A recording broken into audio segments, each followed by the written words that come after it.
Picture the man you want to become. Calm in the room that used to intimidate you. Sure of your work. The one people turn to when it actually matters. The father his kids brag about. The man your younger self wouldn't believe he gets to be. That man is real. He is reachable, and there is a path to him. And every man who ever walked that path had one thing in common. Not money, not luck, not even talent. Someone showed him the way. This is the story of that someone, the mentor. And by the end, you will know exactly how to find yours and how to become him. But first, the one thing standing between you and that man. And it isn't what you think. Not the economy, not your start, not your luck. It's a lie you tell yourself, that you can get there alone. Because the less a man knows, the more sure he is that he knows it. They tested it, gave people problems in logic and grammar, and the ones who scored at the very bottom were the most convinced they'd finished near the top. Not fools, just blind, to the one thing they most needed to see. And you're most blind to it when you're young, when the road looks endless and the clock feels like a rumor. So you wait, you wing it, you figure it out. And the years you burn relearning what a good man could have handed you in an afternoon, those don't come back. The strong ones refuse that trade. They do the opposite of what the ego screams for. They find a man who's already standing where they want to be, and at the door, they set their pride down, and they leave it there. Start with the word itself. Mentor. We use it like a job title. But it was a name, a man. 3,000 years ago, Homer told of a king who sailed off to war and left behind a green, fatherless son, and left one man to raise him. That man's name was Mentor, and when the boy stood frozen, too unsure to become what he was born for, a goddess came down from Olympus, put on the face of that old man, and walked at his shoulder. Wisdom itself, in human disguise. Some things, she tells him, your own heart will tell you. The rest, heaven will. For the gods have been with you since the day you were born. That is where our word was born, the guide who turns a boy into a man. It crossed into our language through a single book, 300 years ago, that all of Europe devoured. For as long as men have told stories, the most important figure in them has had a name. This isn't a life hack. It's the oldest pattern we have. So why does it matter this much? Why not just grind it out yourself? Because a man gets one life. It is short, and you cannot make your mistakes fast enough to outrun what they cost you. A mentor hands you the compressed experience of a whole life, the map drawn in someone else's blood, the scars without the wounds. We've measured it. Mastery doesn't come from practice alone. It comes from practice shaped and corrected by a teacher. The coach isn't the decoration on the work. The coach is what makes the work count. And when you find the right one, look what it can build. A stonecutter's son in Athens taught a young man to question everything. That student was Plato. Plato taught a sharper one still, Aristotle. And Aristotle was handed a restless, furious boy to tutor in a quiet grove, a prince named Alexander. The boy who would burn through the known world and never lose a battle carried his teacher's notes everywhere he marched. In a jeweled box, next to his knife, 4 men, one unbroken chain of 2 words, teach me. And it bent the arc of history, and the most powerful human being who ever lived knew exactly what he owed. Marcus Aurelius, Emperor of Rome, master of the entire world, sat down to write the most private book of his life. He did not open with his conquests.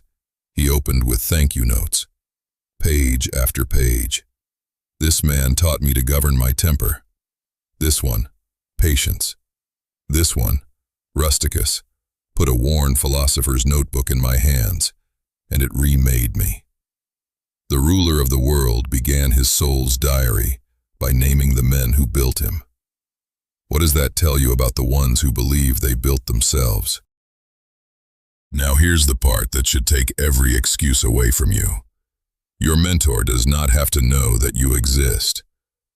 We're wired to learn this way, by watching, by absorbing someone we may never meet.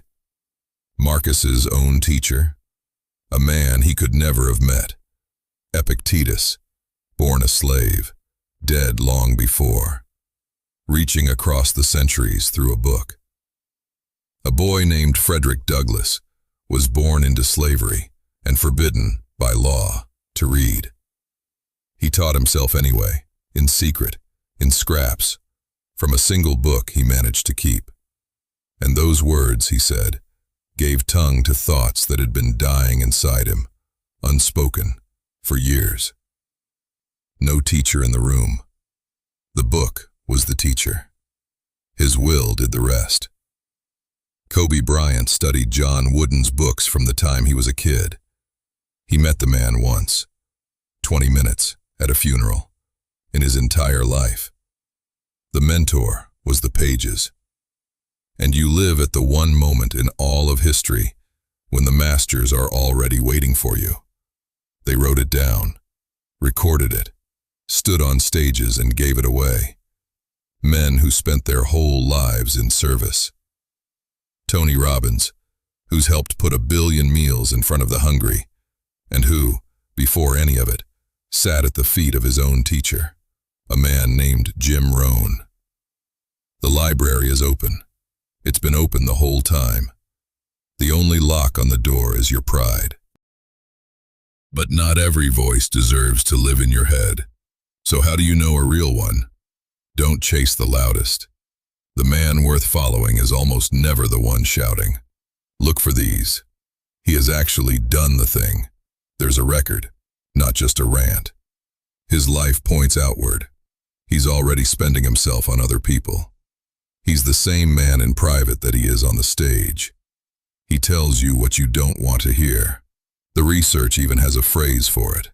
Feedback that's honest, but not harsh. A man who only flatters you isn't your mentor. He's your audience. His time is scarce. And hear this. That's the signal, not the obstacle. The worthy are always busy. If he makes the room for you anyway, that means something. He was a student once, and somehow still is.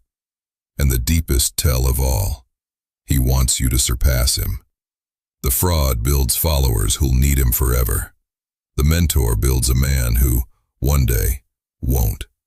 And if you still think you're the exception, the one who doesn't need any of this, remember, the people who built Apple and Google and Amazon all quietly leaned on the same coach. They had the world by the horns, too. They still pulled up a chair. All right, you found him. Now the part that scares everyone. You have to ask. Not hint, not hover. Ask. Sit down across from him and say 4 words out loud. Will you mentor me? And everything in you will say, he'll laugh. He'll say no. You'll humiliate yourself. You're wrong, and we can prove how wrong. When researchers measured it, people underestimated how willing others were to help by as much as half. Half. We brace for a no that, most of the time, was always going to be yes. But the ask is only the door. What you do next earns the room. Because a worthy man won't pour his life into you on faith. He waits. He watches. He's asking one silent question. Will this kid do the work? Or did he just want the meeting? Kobe Bryant was already great when he started doing this. The most relentless competitor of his generation. And he waited outside locker rooms, after his own games, just to ask Michael Jordan how he did it. He called him, texted him questions at 2, at 3 in the morning. His whole philosophy, 4 words: you can't learn if you don't ask. He flew across the country to a ranch in Texas to have a retired master teach him to move his feet, and that master said he'd never seen anyone take it and use it faster. The master gives his best to the one who shows up starving. Commitment is the cover charge. Pay it. And then, something happens that the takers of the world will never understand. It turns mutual. You think you're the one getting everything. You're not. The mentor is getting as much as he gives, sometimes more. 2,000 years ago, a Roman wrote it in a letter to a friend. The process is mutual, he said, for men learn while they teach. And he was right. We've shown it. The man who teaches a thing comes to understand it more deeply than the man who only studied it. The teacher is taught by the teaching. But it's more than knowledge. Your hunger reminds him why he started. Your questions make him young again. And you're becoming. That's the proof. The only proof he'll ever get that his life added up to something that keeps walking after he's gone. He isn't being generous with you. You're handing him back his meaning. Which is why this can't end where you thought it would. With you getting what you came for. There's a law to this. A psychologist named Erickson named it. He said every man reaches a season with one job left. To pour himself into the ones coming up behind him. And if he refuses, if he hoards it, keeps it all for himself, he doesn't hold still. He rots. Erickson gave the choice 2 words: generativity or stagnation. There is no third door. So the debt you take on as a student, you repay as a teacher. You were carried. Now you carry. And the highest form of it, the purest mentor there has ever been, has the oldest name of all. Go back to that boy in Homer, the fatherless one, and the guide who stepped in to raise him.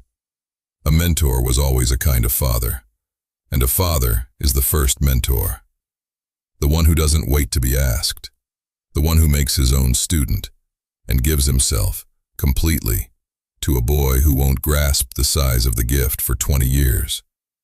Marcus, the emperor, thanked many teachers, but the one he spent his life trying to become was his father.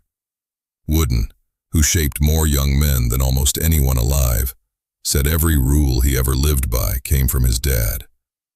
The chain. It always runs through fathers. So here's what you do. Find the man who knows more than you. Kill your pride. Ask the question. Earn the room.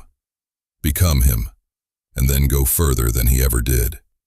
And one day, when a young man is standing in front of you, lost, and doing everything he can to pretend that he isn't, you make the time. Remember the man you saw at the very start, the calm one, the one others turn to, the father his kids brag about. He was never a fantasy. He's a destination. And now, you know the path.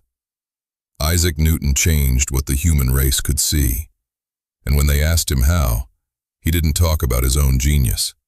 He said, "If I have seen further, it is by standing on the shoulders of giants. Every giant was once a boy who let himself be lifted.